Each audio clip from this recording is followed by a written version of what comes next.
Good evening, good afternoon, good morning, wherever you are. Welcome. Welcome to Facebook Live. It is the 28th of September, the last Wednesday of year 2022.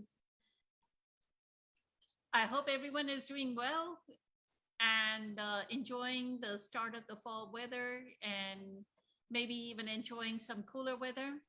I wanted to introduce our panel here.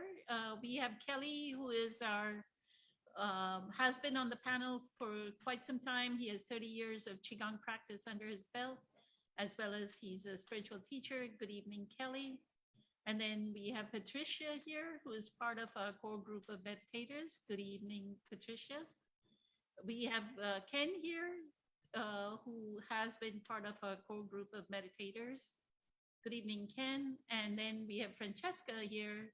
Good evening, Francesca. Francesca is actually a spiritual teacher herself, as well as she's been part of a core group of meditators as well. So she's here with us. I wanted to start off with a question that was asked during the when we had a workshop this weekend quite successfully, and I mean, eternally grateful to all the attendees and the session leaders for leading such a beautiful workshop. Everyone really good feedback. People found it very transformative. So we enjoyed the workshop immensely. So this was presented to Kelly, actually, and I want to talk about this because I am very much interested in correcting this. So if past, present, future is happening at the same time, then can my past become my future? I can dream the future and have precognition. Kelly, I asked you this question during your session as well. I know there was not enough time.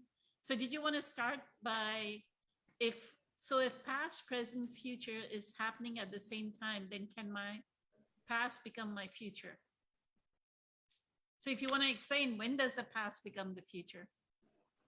Well, the past is always becoming the future unless you learn how to step back in observation and still the mind and step out of karma, and step out of your patterns and the recreation of the patterns in the past.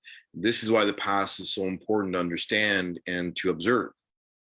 When we are observing the present, we are actually observing the past, because the past is always in the present until we end the connection to the past. This is why it's so important to actually have a physical discipline so that you can feel in your body when you're being triggered, what that actually feels like, and understand the relevance of the information from all the images and movies and stories that come up in our minds. It's really important to understand that the concept of karma and reincarnation are very real. They haven't been around in East Indian culture and other cultures around the world for thousands and thousands of years for nothing. They used to be taught in the Catholic Church up until the 4th century. And then a papal edict erased them from the Catholic doctrine. Karma and reincarnation are all about understanding how our minds work, how our awareness works, being aware of our patterns. And when we understand our patterns and how our minds work, then we can step out of repeating past patterns. And this is how we stop the past from being in the present. And this is how you end the past being an influence in the present and creating the future out of the past. And most people are working at understanding how to be present, but to be present, you have to understand your past, and especially any and all trauma from your past. The energy of your thoughts, your feelings, and even the thoughts and feelings of other people around you from a certain traumatic event and or experience, family, friends, or otherwise, can remain embedded in your energy field, can remain embedded in your thoughts. Thoughts have form and require some discipline to understand how they feel in your head. And it takes time and practice to deconstruct our barriers that we have put up and deconstruct our habits of ignoring the information from the past. Because we like to be, humans are programmed to be comfortable, and to be comfortable with being comfortable, and not be comfortable with being uncomfortable. And digging through the past and actually healing is some of the ugliest and most uncomfortable work a person will ever do. And it's not just mentally or emotionally challenging, but it'll be physically challenging as well, because the energy, depending on how long a past event, either from this lifetime or another lifetime, has resided in our energy field, it will have taken up a room in our house being our body, and that room being energetic, physical, mental, emotional tension of some kind.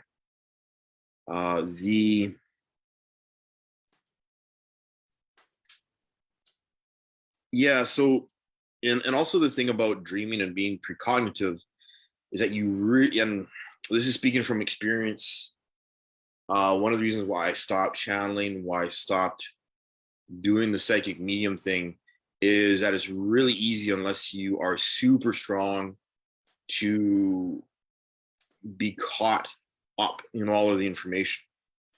And if you don't understand the differences between a negative astral, positive astral, if you don't understand those feelings in your body, you can get caught up in some nasty stuff energetically if you're precognitive, and if you are getting lost in information from those other realms that we call dream state.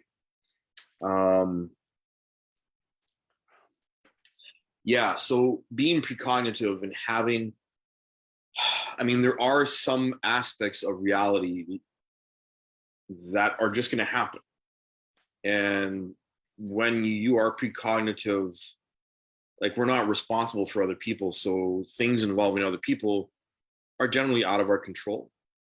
And this is why being present with ourselves is so important, because the only thing we can do when we are seeing or being precognitive, and you got to also watch, because when you're precognitive, you can get pulled out of your body really easily and not understand this. Not a lot of people seem to understand this, especially not in the New Age community, that's for sure.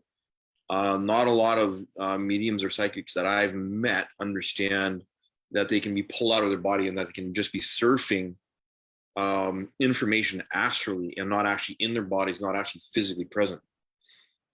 This is why I stopped doing the channeling and being a psychic medium, and concentrated on teaching Qigong and concentrated on my martial arts, because they are what help ground me continuously, and are what have strengthened my awareness and my ability to process, digest, and discern what kind of information I'm dealing with, where it's coming from, why it's coming from those areas of either dense or higher vibration, and what dense and higher vibration energy and information actually feels like. So there's a lot to unpack here.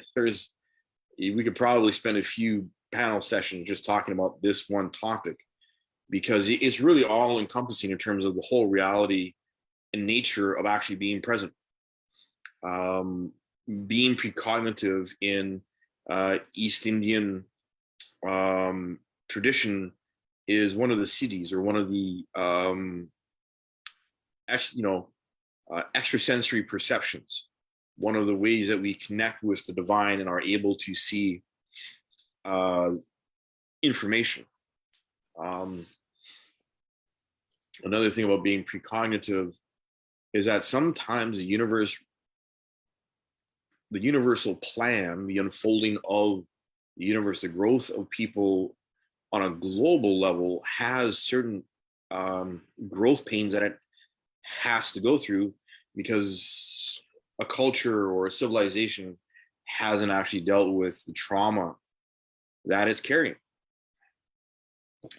And this is why being present is so important, because one of the greatest examples is some of the stories from Eugene Herrigel's book, The Way of Zen, where you can remove yourself from the energy, you can participate in an event, but you can actually remove yourself from the trauma of an event, an experience that is happening around you, if you understand stillness. There's a great story in Eugene Herrigel's book about a dinner that he was having with friends in Japan. And this is sort of the pivotal story that got him interested in Zen Buddhism, where he was having this supper with friends in Japan, and an earthquake happened. And everyone freaks out, except for the guy sitting right next to him. The guy sitting right next to him just seems to become immobile and quiet and doesn't move, doesn't get up from the table, doesn't do anything except sit there calmly and peacefully while things are falling down from the walls and the whole building is shaking and everyone else is freaking out. And in the middle of this earthquake, this one Japanese man is just sitting there calmly, peacefully, allowing everything to happen around him. And this is also one of, like, I read this book, I don't know, like 30 years ago. And it was one of these stories that got me totally interested in Zen Buddhism and meditation. And Eugene Herrigel basically describes how after everything had calmed down, he asked this man, like, how did you not freak out? And he explained that he has training and has been a Zen Buddhist for several years, and he just immediately went into his space of calm from his training and just went inside into his space of mindfulness and just allowed the universe to unfold around him. And that's like, okay, everyone's losing their minds and this is in the middle of an earthquake, and this man could have possibly been crushed by the ceiling or the building falling down on him. And in the middle of that fear, he just simply allowed everything to unfold around him without rejecting anything. And to me, that struck a real huge chord because of growing up with my asthma and having my asthma attacks and being forced to basically hold my breath, calm myself, and just accept that I had no control, and to just allow my asthma attack to happen, which then ironically would calm my body down immediately and my asthma attack would stop. So this juxtaposition of having all this fear and tension in my body during an asthma attack, and understanding from my own experience of just letting go and accepting, and then reading that story when I was 12 or 13 about Eugene Herrigel's experience in Japan with a Zen Buddhist student, I was like, that's exactly what I've experienced. But I didn't know that that was a thing until I read that story. I didn't understand that there was an actual system and process of developing that. It was just something that I had naturally been forced to learn from my asthma attacks. So the whole thing about the past being in the present moment is that everything that we carry from our past embodiments, from our previous lives, is reflected in our current life. And it can be a bit of an emotional trap, an ego trap, to go back into all this information that we feel and our feelings and the information about past lives and go, oh my God, that was like so amazing, or look, oh, how awful. Because all of the patterns and all the information are still repeated in this lifetime. No matter what's gone on, you have something in this lifetime that will be about you processing the information from a past life. And that's what my experiences have shown me time and time again. And being precognitive, it is very easy to, I mean, the ego trap is like, oh my God, I'm so special. I can see the future. Oh, when it's just like, yeah, but is that my future or is that someone else's future? Or who's, is that even a relevant future? Because in 2 years, things could be entirely different. So the thing about So the city, sorry? I have a question, Yes, Kelly. So yes, here it says, so if past, present, future is happening at the same time, which was Kelly, your partner, was talking about this, right? yep. Past, present, future is happening at the same time. Then can my past become my future? Just because we are saying past, present, future is happening at the same time does not mean the past will become the future. We have a If you're not aware of choice. it, We have a choice. That's what yep, you're saying. In yes. this present There's- moment, we have a choice Yep, to change our future, yes, right? yes, So the past can become the future only if in the present moment we're repeating what we were in the past, yes, right? So I can dream the future and have precognition. Yep. Has nothing to do with what Kelly was actually. This is one thing I wanted to explain, that it has nothing to, the fact that you can dream the future and have precognition has nothing to do with what Kelly, the point Kelly, your partner, was trying to make was that the past, present, and future are happening at the same time, and using our vibrational energy, we can change the future, right? Because she was talking about soul navigation. So to take what Kelly was saying and to transpose it and say that past can become my future would be an incorrect way of understanding the message. I think I hear a noise from someone. Okay. So uh, to take Kelly's message or the teachings that Kelly was teaching and say that that is going to become my future is not the right way to receive the teaching, right? The teaching, the empowerment in the teaching is in this present moment, we have the choice to change our future. But it all depends on how aware you are of what your past really is. But that's what this work is about, right? That's what Yes, spiritual work we are doing, is to change our future.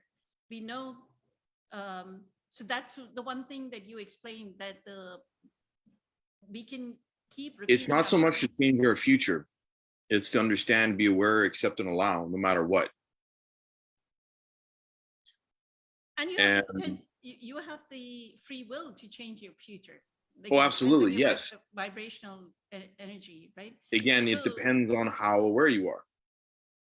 that's correct. And that's what we are trying to get them to, that level of presence power, right? We are trying to get them to that level of awareness, that bring your awareness up so that you can change your future. So then she writes, since I have the ability to dream the future, my past dreams are becoming my now. Well, if you're dreaming the same kind of past, right?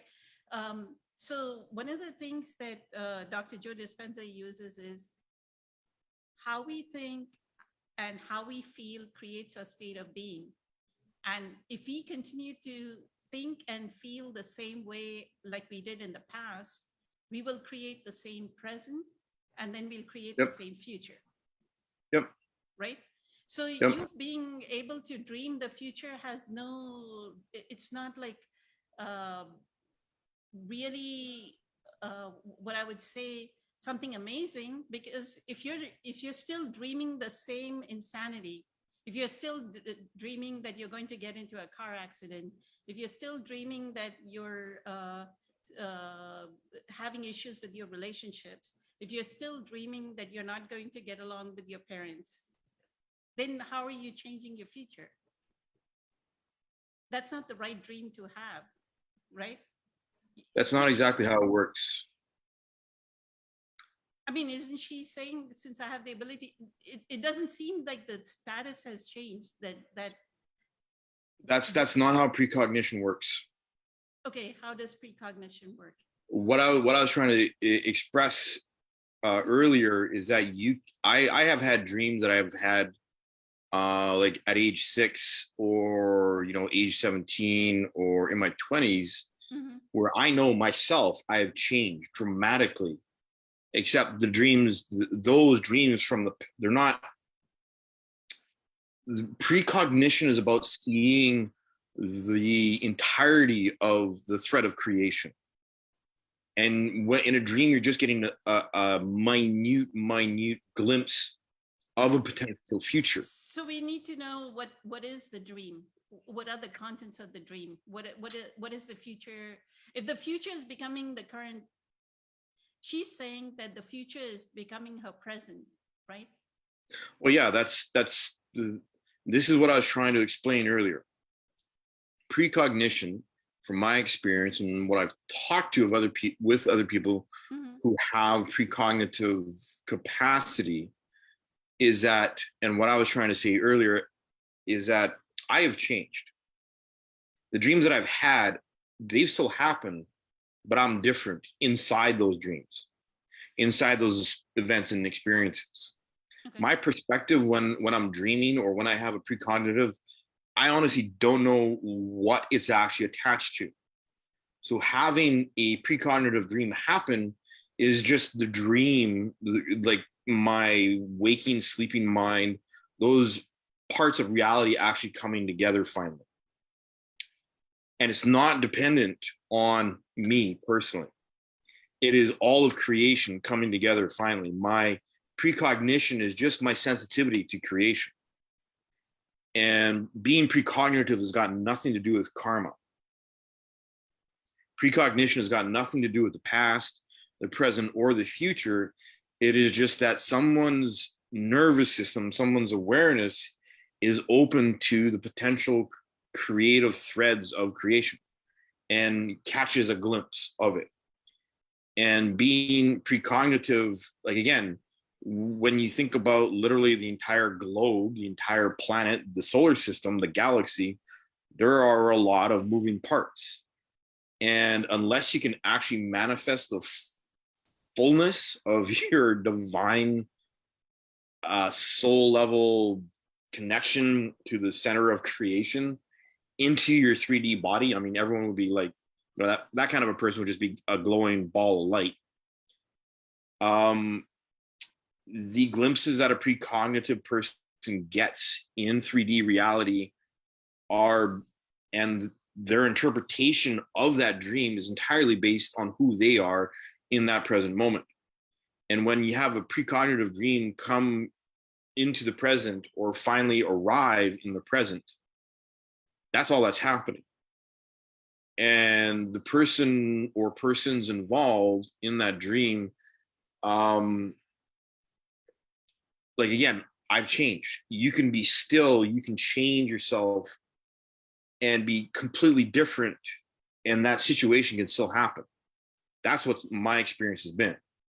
It's like, this is where personal responsibility really comes into play, and being present with ourselves really comes into play. Worrying about the past and the present and the future being in the present, or so there's a difference between precognition and karmic reality. So the karmic reality is a repetition of our patterns based on our limited perception of our awareness. So precognition, and again, there are different sort of levels of it. Sometimes it's super personal, where it only involves the person. Sometimes it's very external, where it involves other people all the time. And sometimes it's sort of like a global thing, where you have global precogs or mediums who are constantly seeing global events happen.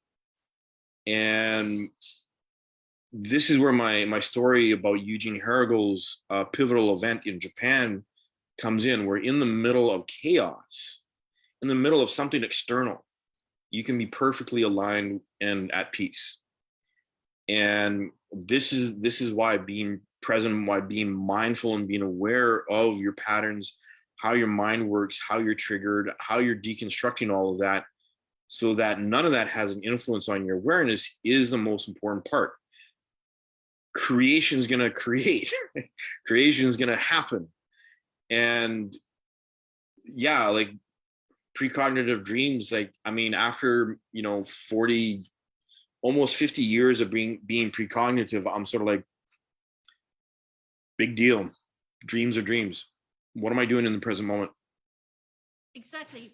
That's what my point is the fact that this person, I mean, Kimberly is dreaming and she's saying, then the words are also being misconstrued, because when we say, she uses the word, then can my past become my future? Then the past is actually past dreams.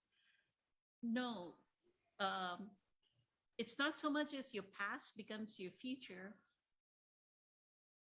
as in past dreams become your future. It's more like your actions, conditioned patterns of the past become your future if you don't Yes. change it, Yes. right? Yes. So we need Yes. to correct that. That's how your past becomes your future.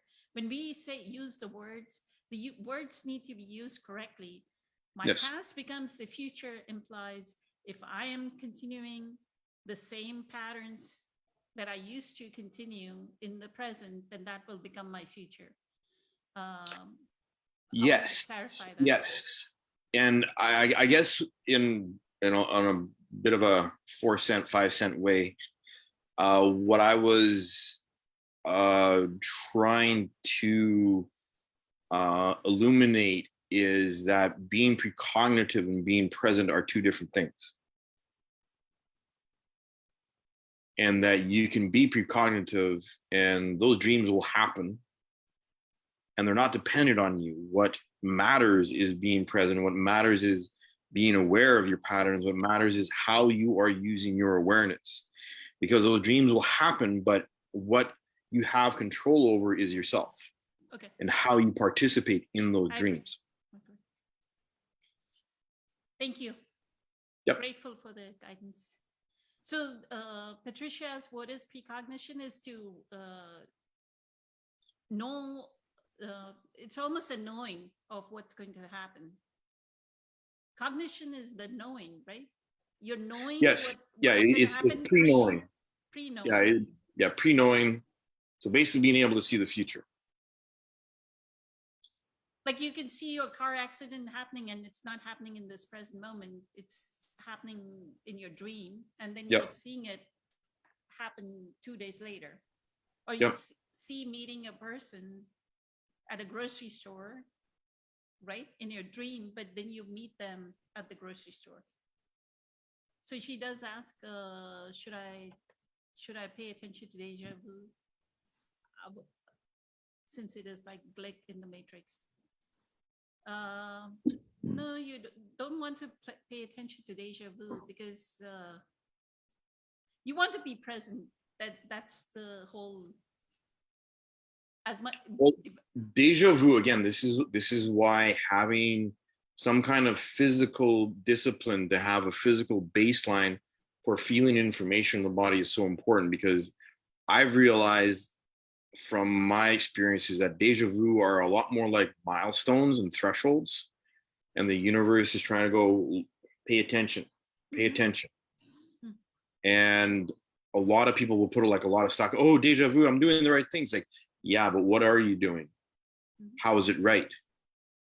What reflects the rightness of what you're feeling, right? And well, I mean, the feeling does, but the interpretation, right? Is the interpretation free of ego filters? What is the interpretation free of trauma filters from the past? Right. Has your nervous system calmed down enough from that experience to actually process the information neutrally? Mm-hmm. I mean, deja vu to me are milestones. They're not exactly a glitch in the matrix. And glitches in the matrix are more like birds sort of like frozen in midair kind of thing. Deja vu is more like your higher self going, hello, there's stuff going on here. pay attention. Yes. Yeah. Awesome. Thank you, Kelly. Grateful as always. Incredible. Ken, you and Francesca are on phone, so I'll quickly go to both of you. If you want to talk about this. You are on mute, Ken. Okay, good. Thank You hear me? Thank you. Wow, thank you, Kelly. And I've said before that sometimes I go through things or things happen, but I can't explain it in words. And I have something that I think will be helpful for many people, what I'm about to say. I'm actually in New Hampshire today. I've been home for a week. I came back from 3 months traveling and really been incredible. When I got home, I was home for 8 days. Each day, I was still carrying something. I'm feeling really good, and I know that something is still inside of me. And I call that, I'm hanging on to something. It's an attachment to something. And I've learned to pray, meditate. And 3 days ago, I said, I have to leave and I have to go plug in. Because when I was away and when I was in the mountains, I was in the forest, I was feeling fantastic. It was like my inner magnet was just where it was needed. So my son, today is the anniversary that he died 8 years ago. And so I'm actually in the mountains in a place that he and I and the family love to go to. Now, I wasn't really putting this together, but as I'm hearing Kelly, I'm like, bing, bing, bing, bing. And so as I'm driving up to here, I started feeling better and better and better. My whole body was just, it was like decompressing. I wasn't carrying that heavy load. And when I got up here, I started to smile. And I went into the woods, into a place where we used to go.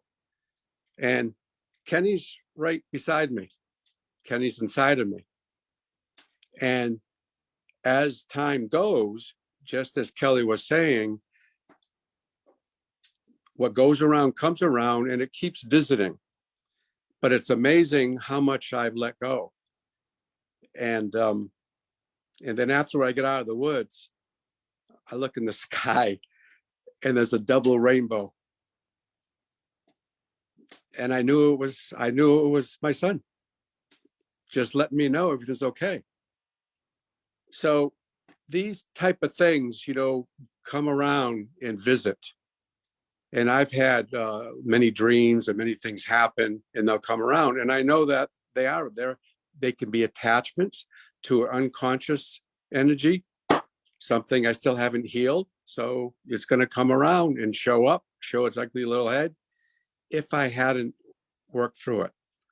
And then when I am working through stuff, the energy has another way of showing up. And it has a completely different feeling inside the body. So it's just amazing that, and the other thing I want to say is, I know for a fact now, without a doubt, with my higher self, if I am going through something or I need to learn something, it will bring me to what I need.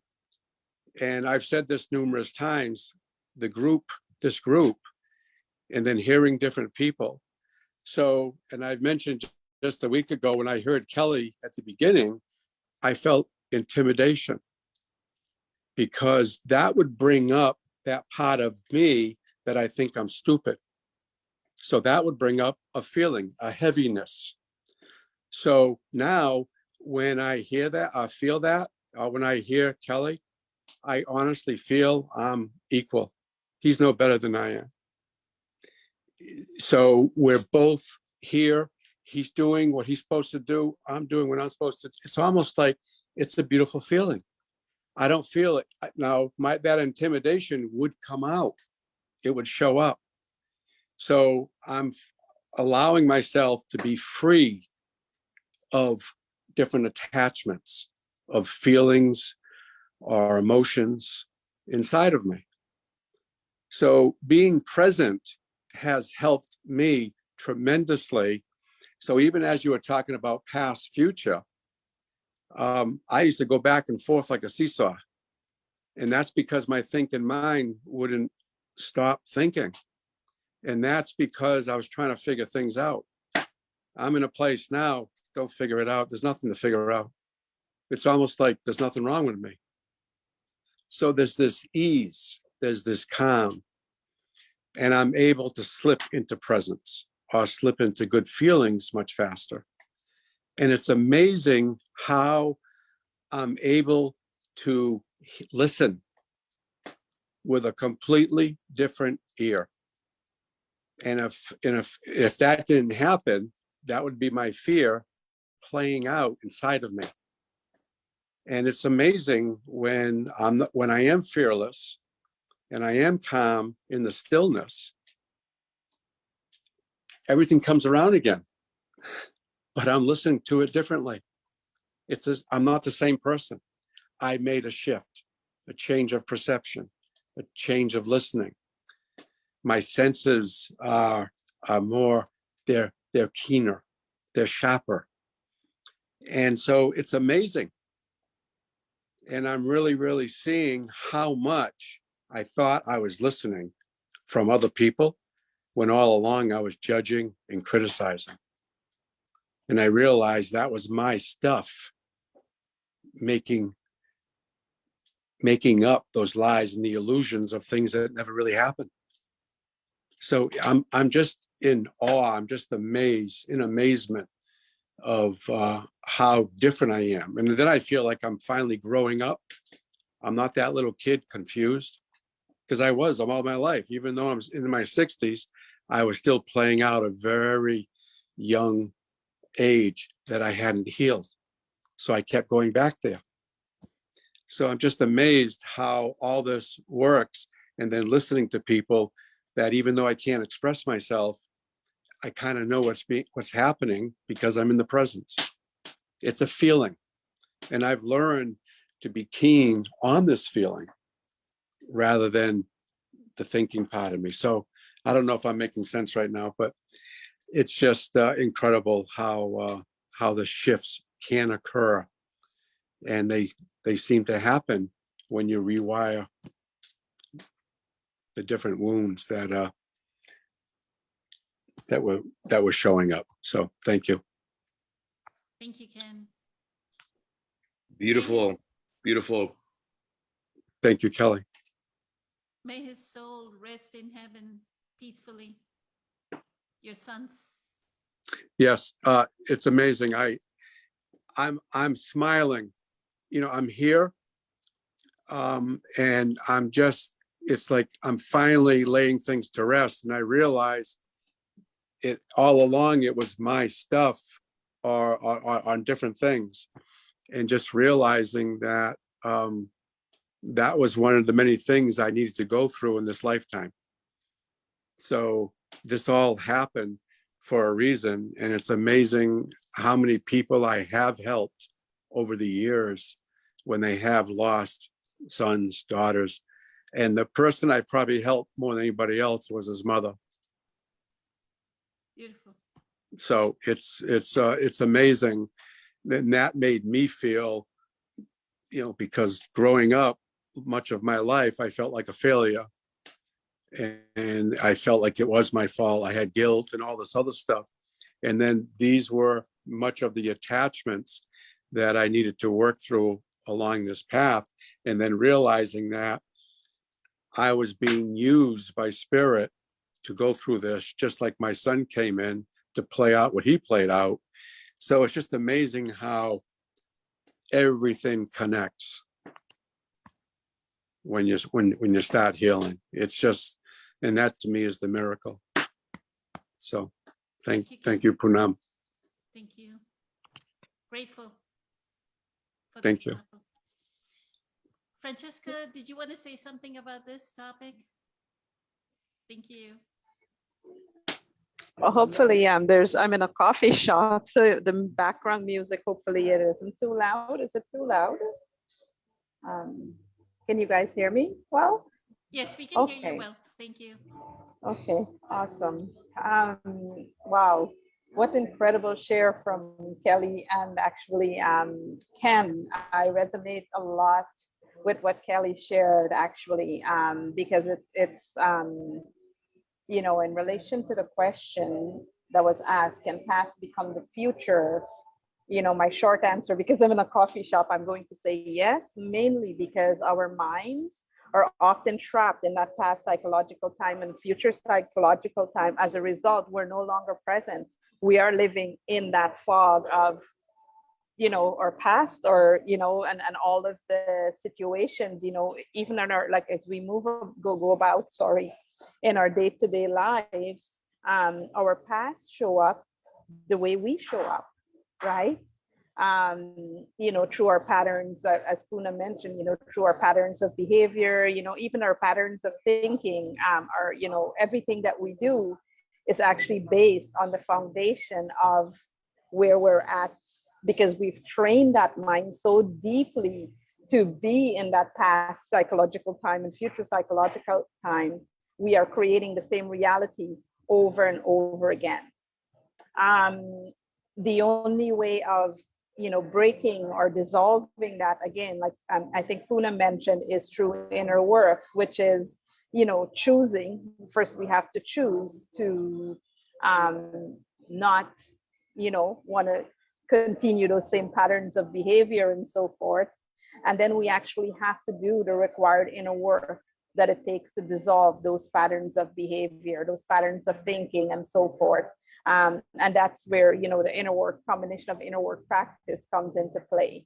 So yes, the past can become the future if our minds are still trapped in that past psychological time and future psychological time.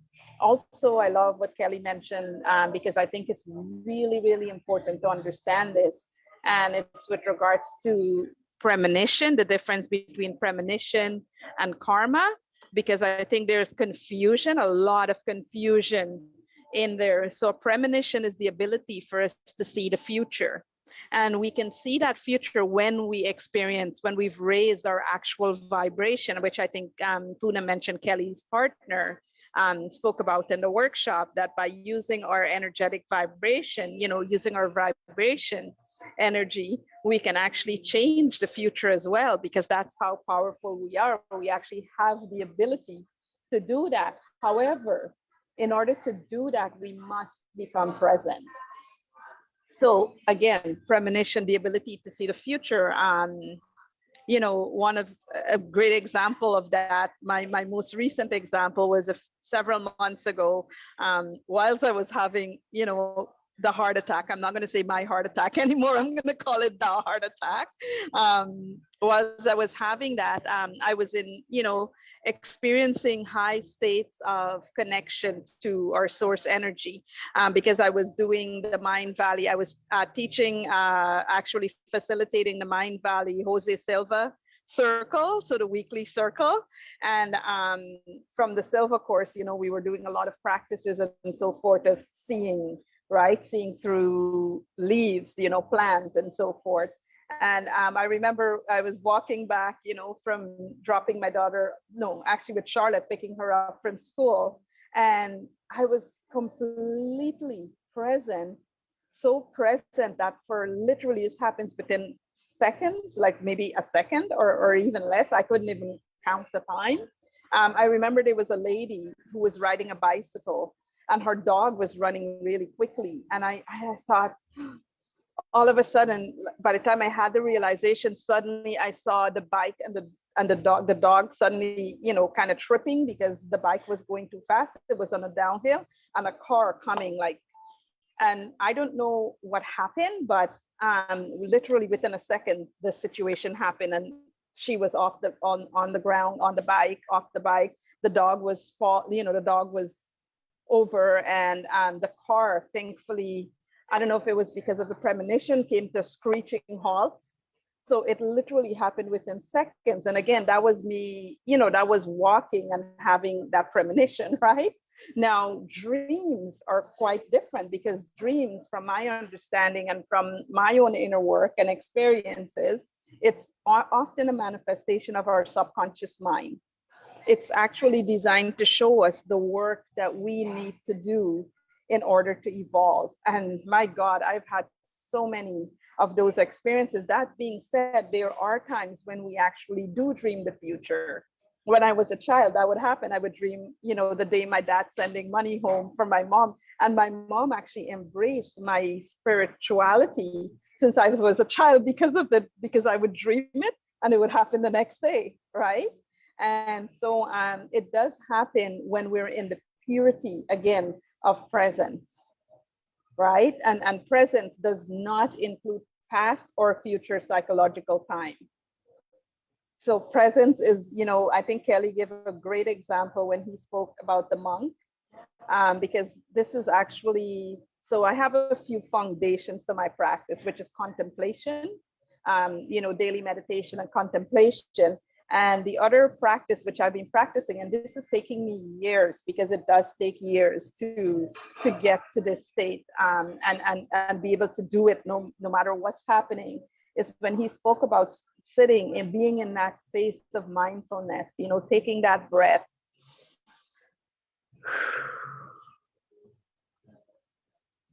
And no matter what's happening around us, we're in that space. To me, that's what my experience of real presence is. During COVID, for example, there was a lot of fear. And I remember everybody was like, you gotta, I shouldn't say this publicly, but I'm gonna say it because it's a great example. Everybody is all scared that, if we go into a store, you have to put on your mask. These are the rules, these are the rules, these are the rules. Well, I was able, I'm grateful in many ways for COVID, because I was able to really deepen my practice of presence during that time, because rather than, be focused on the fear and following all those rules that if I didn't resonate with it, I wouldn't, I had done all this work to be present, to be in flow and to, just be in that state of flow. And I'd been doing it for so long that, I didn't feel like I need to take out my mask and put it on when I go in the store, when I go on the bus, and on all of those store, different scenarios. And I'm grateful that I was able to not have to do that. Turns out, I had this heart disease that I didn't know about, and I can't wear the mask anyways. But I followed my intuition, right? I was in that state of mindfulness, and no matter where I went, no matter which store I went to, even if I went to the hospital, and I was in the hospital for the last part of it, a lot, I stayed in that state of mindfulness, that presence, and just allowing, that surrender state of just allowing.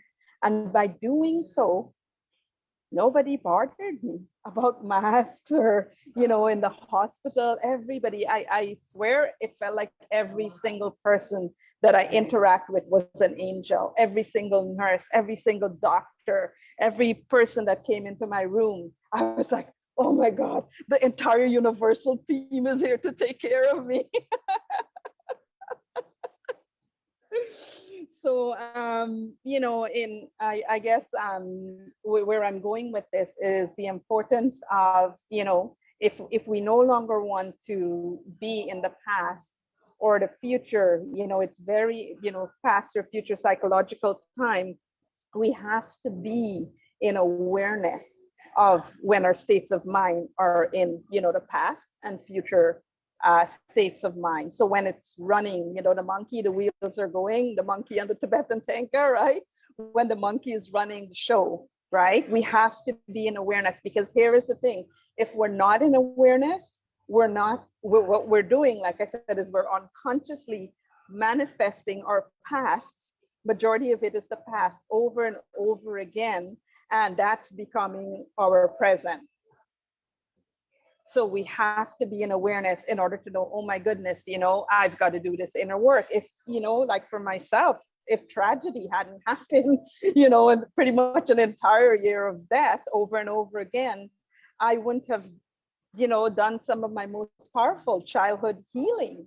I mean, I did a lot of it, but some of it I couldn't see, but thanks to my siblings, enough came up to show me that, oh my goodness, there is something that I need to take care of, that I need to heal. There's work that I need to do within me. So at the end of the day, like Ken said beautifully, it comes down to us. This was all about me and the work that I needed to do. And they were just showing up, again, like angels, right? From where they're at in their journey. And that really, at the end of the day, had nothing to do with me, except it was showing me, based on how I felt, that, oh my goodness, I have to look at this. And, this is an angel trying to show me the inner work that I kind of missed along the way, or, memory that I have forgotten about, and so forth. So synchronicities are very important. I don't really like the word deja vu. So when we're doing inner work, I do recommend paying, attention to the synchronicities, because in the earlier part of the journey, when we're experiencing periods of confusion, and that happens actually a lot in the first few veils. For myself personally, the synchronicities help me to know that I am moving in the right direction, So, I mean, there was a point where I was obsessed with looking for synchronistic signs, like whether it was 3 birds, landing in front of me, or, like the number 1111 or 333, 555, all, I was looking, I would see synchronicities. And as long as I was seeing those high vibrational synchronicities, to me, that was my, knowing, even when I'm confused, or the egoic state of mind is going, the monkey is going, and not sure what's happening. Those synchronicities help me to ground in the fact that, okay, so I don't know what's going on right now, and that's okay. So I constantly surrender to that's okay, because I am moving in the right direction. I'm not too sure in relation to the second part of the question. Sorry, I can't see the question in front of me because I'm on my cell phone in a coffee shop. I think there was a second part to the question. Is there, Poonam?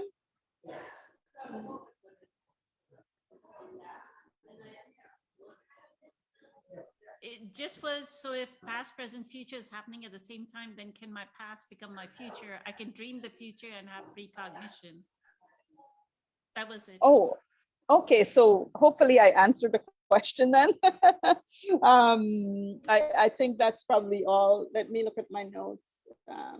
Yeah. So I think everything that a lot of what Kelly said, I resonate again with, because of his great explanation between, it's important to understand the difference between karma and precognition, because karma is based on that past, it's based on our imprints that we receive, right, collectively, and all of those inner work, the beautiful inner work that we have to do, right? So it's cause and effect.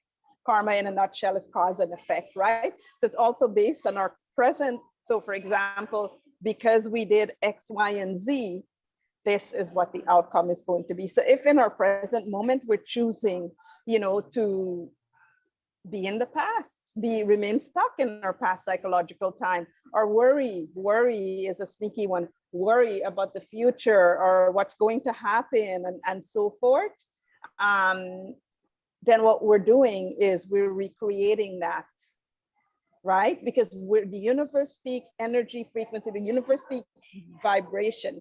It can feel you. So if it's feeling you in the present moment, worrying about the future, first of all, it's a sign you're not present. And secondly, what it's feeling is the vibration of that worry. So what it's going to do, it's going to orchestrate everything in its power to send. It's like it goes, it's almost, I make this, it's a joke. I do this, it's like the universe go, oh my God, she wants something to worry about. Okay, I'm going to send her more things in her life to happen for her to worry about. That's how our vibration impacts our reality, right? And then I think that ties into what Kelly's partner said in relation to the fact that understanding that and you know, clearing all of our own energy blocks, the pain body blocks, right? And evolving our egoic state of mind to be in such a state of pure awareness that we can actually use our vibration to change the future.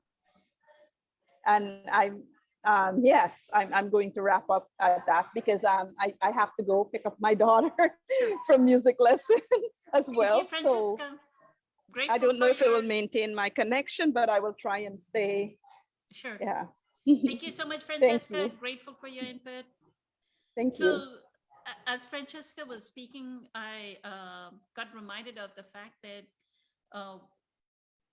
one of the things we've started listening to Greg Braden, his book, The Spontaneous Healing of Beliefs, right? I don't know if you've started, Patricia, but that's our next book. That's the next book, Eileen. If anybody's interested in Eileen's next book reading, it is The Spontaneous Healing of Beliefs by Greg Braden. So Greg Braden goes into this whole example of quantum entanglement, right? So when we are saying our past is becoming our present and then becoming our future, it actually means that we are quantum entangled with our past, right? So what does it take to destroy that quantum entanglement? Like, what does it take to destroy, break open an atom into its parts, neutrons and photons into its subatomic parts? It takes a lot of energy, right? So that's why it takes that raising of our energy, raising our vibrational energy. We have become what Dr. Joe Dispenza says, we have to become more wave, less particle. Particle to particle, we cannot, and particle to particle is, we are not feeling well, our health is failing, and particle to particle, we are going to the doctor, getting medicine. Particle to particle, we are trying to consume material things. Particle to particle, we are trying to fix this medical issue, but it's going to take us a very long time to fix the medical issue. But if we were to use the quantum field, get to that wave-like frequency, which is what Kelly is saying about being in your body, being in your, inhabiting your body, is being that wave-like frequency. When we are that wave-like frequency, then we pull out of that infinite possibilities, we pull that frequency of changing our future, becoming, healing that whatever illness we have, or healing that pattern. It could be a pattern too.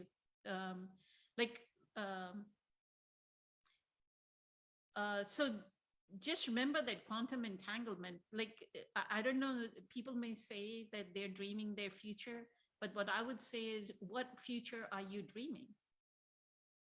Are you dreaming of abundance in your future? Are you dreaming of that you are having amazing relationships in your future? What is the dream? What does the dream consist of? If you're not dreaming having an abundance of relationships, or abundance in love, in abundance of loving kindness coming your way, abundance of benevolence coming your way, abundance of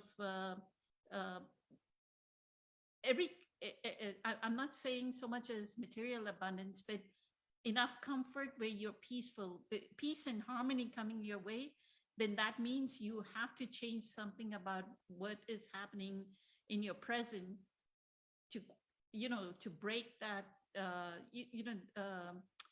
Lakshmi does Reiki or some kind of healing therapy where she breaks the bonds with the past, right?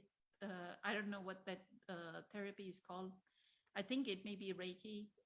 She calls upon, quite a few people in our group have used that modality as well. So y'all can contact Lakshmi Bangalore, who's part of our session leaders, she offers that as well as a healing therapy, where you break the bonds with your past. So that quantum disentanglement needs to happen. Everybody needs to understand that it's vibration and quantum field, right? What Dr. Joe Dispenza says, or what Dr. Joe Dispenza would call the quantum field is the one consciousness that Eckhart would call. Patricia, you want to say something about this? Kelly wanted to say something. Go ahead, Kelly. Go ahead. Unless Patricia, you'd like to go first.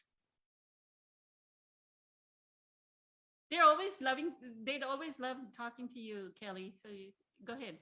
Go ahead. And then Patricia can talk. Thank you. Joe Dispenza does a good job of explaining the concepts, and everyone is entangled at the quantum level. And, you know, educating oneself about quantum physics a little bit just to understand quantum entanglements would be good. But the single most important thing is stillness. The single most important thing is going inside and stepping away from duality and stepping out of the karmic pattern of the extremes of emotional states. Because when you step out of those extreme swings of emotional energy and you stabilize yourself, you come into alignment with source in your heart. And when that becomes your primary space that you operate from, everything changes. You don't have to work at anything else special to raise your vibration. Because when you align with source in your heart, you draw in and you anchor divine energy. But you have to practice a discipline of some kind that gives you, or a couple, you know, whatever works for the person. But stillness is the most important thing. Being able to go inside and observe your thoughts, observe your mind, observe your emotional states, and pull yourself and control yourself so that you don't swing into extremes of emotional energy. Because those extremes of emotional energy are what cause ripples effects and creates drama and creates karma. So when you pull yourself into alignment with yourself, when you're pulling yourself into stillness, into being present with yourself physically, you annihilate the past and the future, and you can rewrite everything. Stillness is the most important thing. Having Joe Dispenza, having Eckhart Tolle's work, having, you know, reading the Vedas, reading the Bhagavad Gita, reading, you know, the sutras are all good. But it is the work that you do with yourself in terms of being present and understanding that stillness, when you can observe and not react, not feel anything, completely ambivalent, completely neutral to something entirely chaotic or something that someone else is telling you that normally would trigger you and in the past would have made you lose your mind, no pun intended. That's, you know, that, like Ken, what you were saying earlier about seeing the double rainbow and knowing. That's the feeling. When you know, when you're in alignment with yourself, you know that feeling. Nothing external, no book, no other person can ever tell you anything different other than that you know with crystal clarity why that feeling is there. Because it's yours, it's your language. So stopping yourself from going from one emotional extreme to the other and sitting in observation. When you build that practice of sitting in observation, that is where your stillness comes from. That practice, sitting in observation of every single moment. And it's not uncompassionate. It is actually far more loving to sit in observation to sit in a neutral space, because when you sit in a neutral space with other people, you offer them literally divine support. You offer them the support of the eternal space of creation that is neutral, that is about pure clarity of expression and allowance and acceptance, no judgment, no rejection of anything. So sitting in observation, being present with yourself, is the greatest gift you can give yourself and the greatest gift you can give anyone and everyone around you. Beautiful. Thank you so much, Kelly. So when I talk about Dr. Joe Dispenza and his work, it's like there is a portion that is information, but then you have to take that information and apply it, because the application is the meditative process that he Yep. takes us through. Yep. The meditation is the most important, but we are using the information to actually, because again, how you think and how you feel is going to create your state of being until you can change your thinking, right? And that's why we provide so much. We have an hour or hour and a half of conversation every week so that you can think differently, so that you can feel differently, so that your state of being changes. And that state of being can also be assisted through the meditative process, which he has like a gazillion meditations, ways of doing it. With this, I'd go to Patricia. Thank you, Kelly. Great. Hmm, for that. beautiful. Go ahead, Patricia. Hi. I struggled with this kind of concepts too for a while, because my mind needed answers that made sense. But so when anybody's explaining it, they're explaining it using the words, right, we agree on. But in the same time, Eckhart says words are just pointers. So it's the experience that actually brings us to knowing, and there's even no words to explain it. So I like that comparison that Eckhart says, that words are just postings, like they signposts towards something. But we tend to, there's this very famous picture of someone pointing to the moon, and the other person is concentrating on the finger, right? You know, I'm pointing into something, don't look at the finger. So that's that. So when Eckhart was talking that, I mean, he wrote Power of Now, but he multiple times in his talk said that there is no now, really. There's no past, there's no future. It's just all isness. So if we think about the past events, we think about them in the now. And if there is a feeling attached to it, that means that it's like the whole identification with that either victim identity, whatever caused the original emotion to happen in the past, which was now, then we carry it. So, but we carry it and we're feeling it now. So it's always, he says that the past is an illusion, as well as the future is an illusion. So thinking that your past becoming your future, it's just like you living in your mind. You're like your illusions of your mind identifications. Your mind tries to make sense out of it. In the meantime, you're missing the point. And the point is what Kelly and Ken was talking about, just beingness, experience. So I would compare. I mean, I finally kind of figure out from my mind that past is like my album of photographs. You know, I took snapshots of certain events in the past, in my memory book. They're there, but every once in a while in the present moment, I take and go through them, and a lot of them don't. Okay, that was nice. I don't feel anything when I look at those photographs. But certain photographs are still have emotions, kind of like the image of the photograph brings something in. And this means that that identification.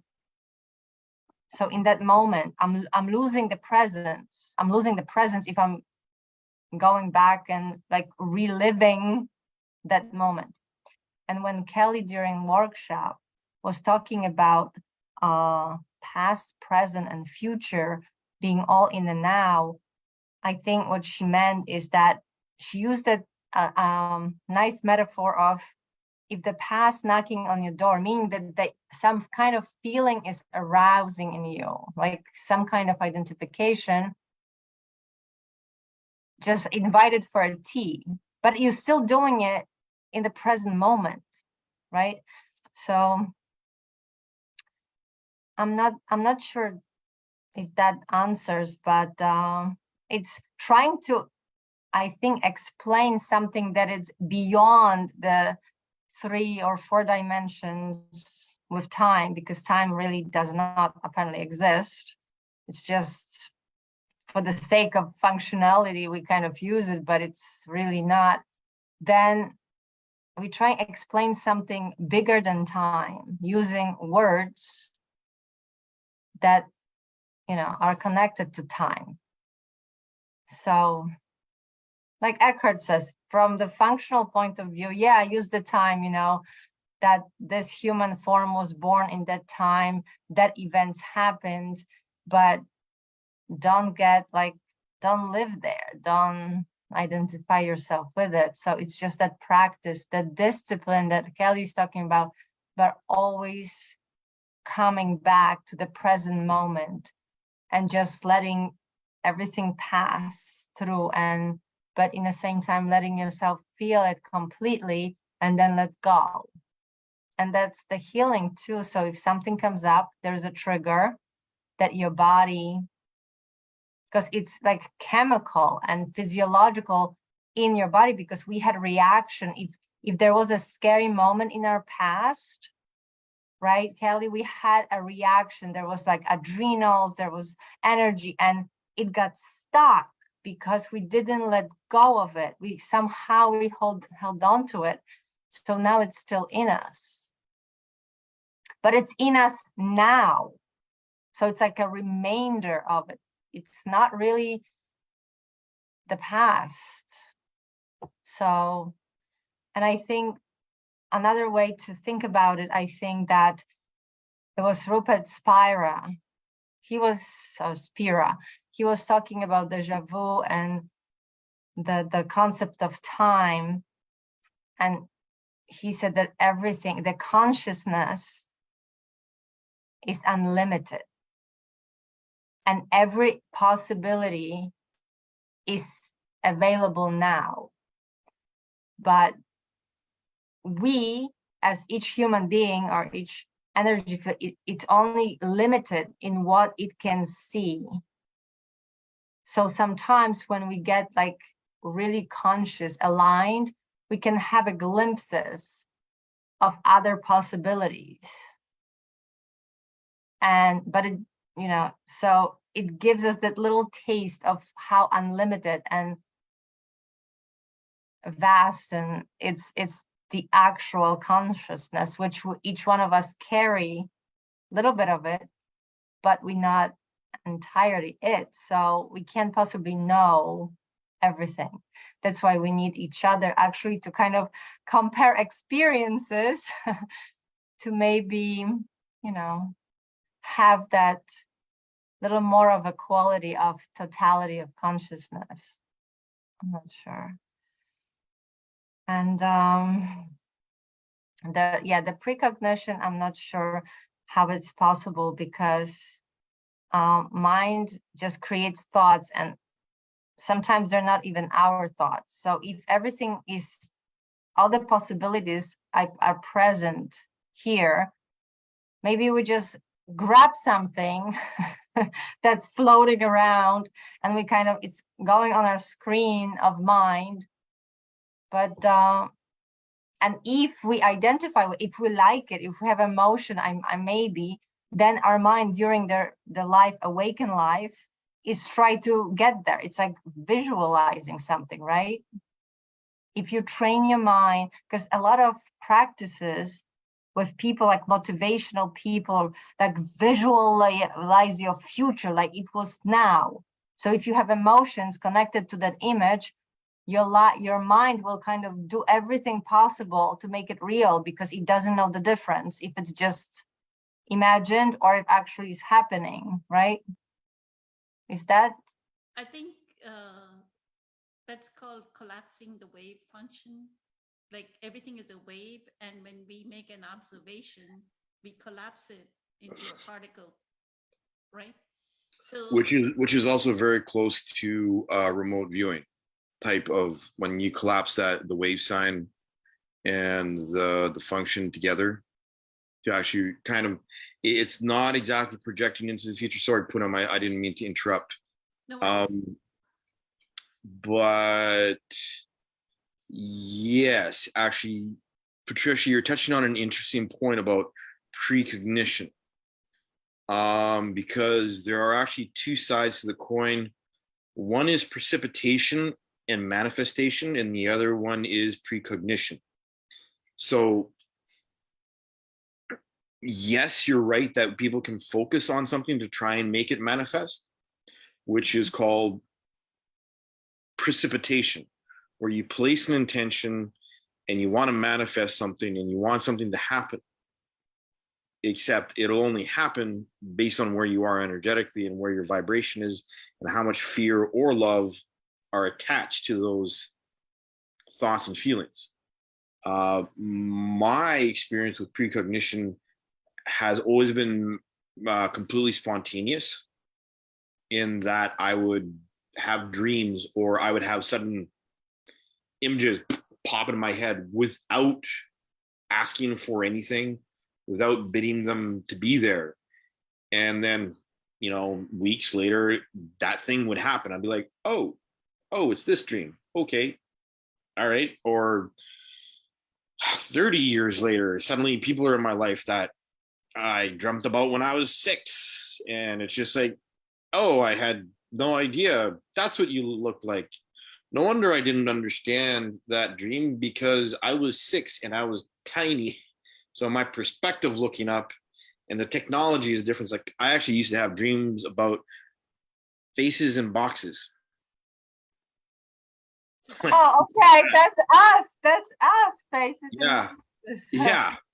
I do And have I'm like, boxes? What, you know? Right? Well, when I was a kid, I was like, that stuff, like all of this stuff, laptops, phones, the smart, they didn't exist. And now I'm like, but maybe okay. that was that moment when this total limitless possibility of, you know, consciousness, you just grabbed something, you know, that, and you just saw it kind of in your thought, because it's always there floating. But I have a Yep. quick question before we wrap up the session, because in my life, I had, from the longest time, I have this moments that if someone comes to my life, like random people I meet, and certain, like there's no any attachment with it, right? It's like, oh, hi, and it's like I don't. But certain ones I see for the first time, and I know they're gonna be very important in my life, and that's gonna be, there is some kind of like you know, like for the first time I saw a picture when I think it was I was 13 years old, and I saw a picture of a teenager which was sent to me, and it turned out that he became my husband, you know, like 10 years later. But in that moment, it's like, oh no, but there was something that I read from that, which I couldn't possibly knew, but it wasn't the image of the future, but it was the feeling like this person will be in my life, or somehow. We always have a connection to all the souls that we are connected to, right? Yep. Right. So is that So that that's that how you're that feeling. family of souls? So it's interesting because That's an aspect of precognition. That's that feeling of that connection. That is an aspect of precognition. What I was saying earlier is that a lot of the misunderstanding about precognition is just basically the level of awareness or practice that people are at. Everyone has connections, especially at a soul level, to everybody else. And there's no coincidence or real randomness in our lives. As I said, all the dreams I used to have about faces and boxes, and now it's just like, you know, just like, that's a weird dream to have, like people talking in boxes. What? Yeah. I didn't understand. Like, it's the perspective. Like, hindsight is always 2020, right? When you look back at that picture that you got of your husband when he was a teenager, and you felt the connection, but you didn't have the clarity, right? Mhm. You didn't have the perspective you have now. I mean, same thing with me. It's just, I see stuff. Like Kelly and her kids. I dreamt about them when I was a kid 40 years ago, and now I'm like, oh, there's like, and now I'm living in the house where we're all living, and like again, the perspective. I hadn't been like, if I hadn't moved into this house, if everything else, the chain of events is sort of eerie, because I wouldn't think about these dreams or these precognitive pieces of information that I'd have, and then I'd have something like a deja vu with her and her sons, and I'm like, oh, these are this one dream that I had literally every single night for 10 years, that I woke up, I'm like, I don't know who those people are. I have no idea where that house is or what door that is.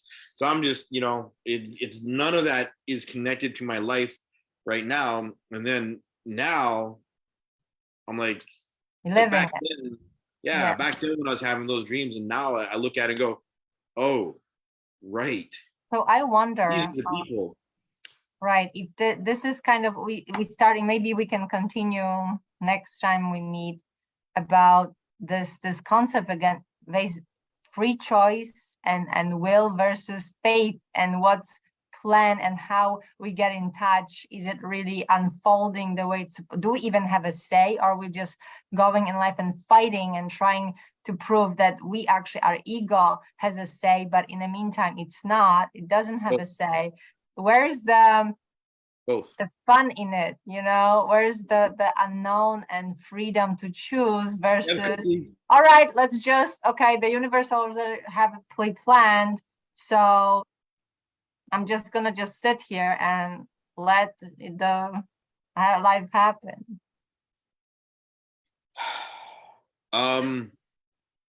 Yeah, that's a great question.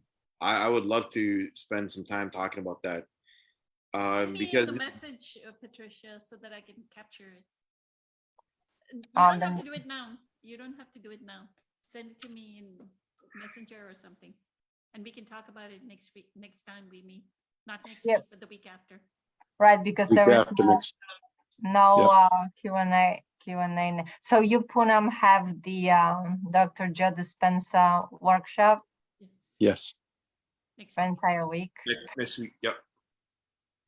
Oh, guys, what are we gonna do? I know. You're gonna I don't know. do Maybe I meditation can on convince, Friday. or You're Kelly gonna, and I could do a Facebook Live and invite you guys. I don't know. you want to do a Facebook Live? Yeah, do it, Kelly. All right, do it, Kelly? I'll talk to Kelly. I mean, I pretty much have this slot on Wednesday sort of like booked. Anyhow, Are you a moderator on this group still? in the group, yeah, yep, Okay, so you can launch your Facebook Live, right? yeah. Okay. All right. Awesome. Do you want to do it? I would love that. Do you want Yeah. me to still post the Facebook Live Zoom? Oh, no, you have to give me a Zoom link. Yes, right. Yeah. Or I could post the Zoom link in the group, couldn't I? Perfect. Yeah, if you're a moderator, yes, you can post the Zoom link. Come on, come on. All Yes, we need right. some Beautiful. substitute. Poonam substitute. Yeah. Eileen was going to do it, like take over for me, but Eileen had something come up, personal reasons, so she couldn't. I think she has some class or something came up, so she couldn't do the meditations or the. Facebook Well, Live. I know that Kelly is very, very, very wealthy and generous. He has always the 5 cents, 4 cents, million cents. So we'll get some of his senses. Right? Or Louise and Michelle are will be able to help you out if you have issues with the. Yeah, okay. Well, I'll I'll be out here at my dad's out in the country anyhow. So unless we have a weird storm and Right, Kelly. If it was meant to be, it will be. Or you can always say it is canceled. I'm not able to make it. I should, yeah. No, let's just say that this is gonna happen next week, and I'll figure out and make it happen. All right. Yes. Beautiful. Fantastic. happy. Thank you. You're Awesome. incredibly amazing. Much love. Bye, Eternally guys. grateful. Thank you. Bye. All Good right. night. Fun with Joe Dispenza, Poonam. Will do. Yes, you have a Okay. beautiful week, Poonam. Thank you will. Thank you. Be awesome. Will do. Bye. You'll be flying above everybody else. Thank you. All right.